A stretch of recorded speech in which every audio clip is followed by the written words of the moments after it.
How's it going, everybody? Hook Gang God here, coming to you. Greetings, cellulites and trunks maniacs. It is I, Godworm, coming to you with a different kind of video today than you guys are accustomed to. Yes, you are hearing my voice today. And the reason for that being is that I've come to bring you all a very, very important public service announcement. It is okay to block. Now, I know what some of you are thinking. You're thinking, of course, Godworm Dono. I know it's okay to block. Who doesn't know it's okay to block?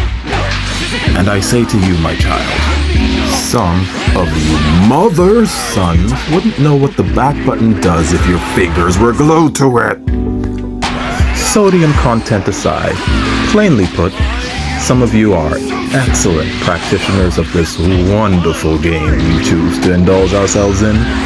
And some of you I'm certain there's a joystick indent in the center of your craniums from impact.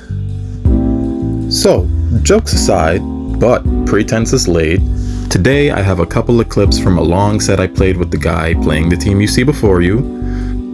A little bit of anecdotal evidence, simply to paint a perspective on how unwilling some folks, are to block. And if you've made it this far, and you enjoy the kind of content you're seeing, consider hitting the like and subscribe button for more. Alright, let's hop right in. So, coming in hot off a loss, our thought process was we want to pace ourselves, let him make mistakes, so we start by backing off, call sell to check aggression, we get the hit, and offense is a go. Cheeky little cooler setup here, and we got the hit, we're going in again, running our offense, and right here you see us go for J5H into 236M at double jump height. It's a setup I like to keep in my back pocket for characters with a DP available to them. It works especially against Gogeta 4 because when timed correctly, his DP input is a 2-2 input, so if you're not blocking, you're most definitely getting bonked. It does have counterplay though, you can down tech to stall your wake up and I'll just miss the setup. Alright, let's keep it going. So, like we described, he's bonked and we just packet Gogeta 4 up. We don't want to deal with that. We don't want to deal with that at all. And now you're thinking to yourself, okay, that's not too egregious. You got hit a couple of times, but trust me, it gets worse. So, we're in another match and he kind of has his offense going with Piccolo's A assist lurking around the corner, and right at this moment here, I attempt to 236L to escape the corner, but his jump momentum crosses me up.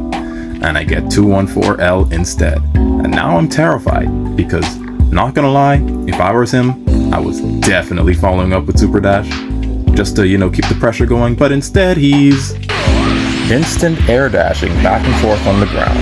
Why? I don't know, fam. Your guess is as good as mine.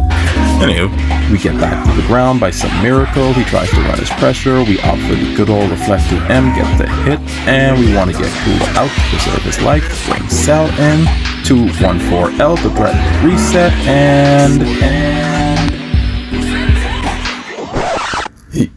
he counters? He fucking counters. And as you can see, this is the first frame the counter becomes visually available, and I am clearly GTFing the O, little bro. And is a choice made even more interesting by the fact that I landed here. And I'm clearly backing off, but to each its own, let's not belabor it. So we punish the counter attempt with 214S and we bring Trunks in to keep the pressure going. Get the knockdown, hit him with the setup. He gets his ankles blessed, and we've taken Gogeta from him once again. Now we're in another match, approaching its conclusion. We opted for Trunks level 2, knowing it creates a soft knockdown situation. We use CTF to cover his tech options, and he sparks. He then opts for an empty vanish, which we check with 2H, and we EX flip to get out of dodge, which at that point, a lot happens in that scenario. I need to break it down. Now I want to highlight this moment again because it gives us some pretty strong evidence lending to the main critique of this video. So here we are, his vanish is checked, I've initiated the flip, and if you didn't notice, he actually tries to reflect his way out. which is interesting. So I'd like to assume on his behalf that he responded to the EX Flash, assuming it was EX Shining, but why I find that in itself egregious is because EX Shining is -5, meaning if that was the option and he blocked, my turn was indefinitely over, and it was Sparking Piccolo. I might have been in problems. So, scurrying right along, he follows up Impatience with more Impatience, eats a 2H for it, and we hit him with a nice little setup. We take him to the corner, and if this is your first time watching a video of mine, on this channel here we always loops to assert dominance. And we pack Piccolo up and take the game.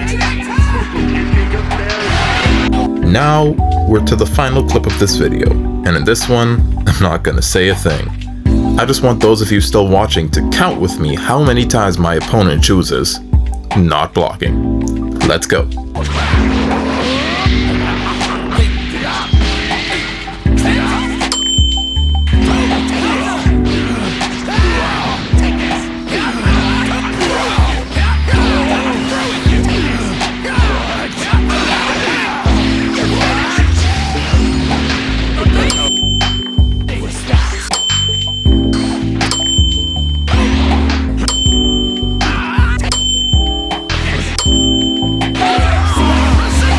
Yeah, you get the point. So, moral of this video, please, for the love of Zeno, consider blocking. Alright, thanks for watching, and I'll see you guys in the next one.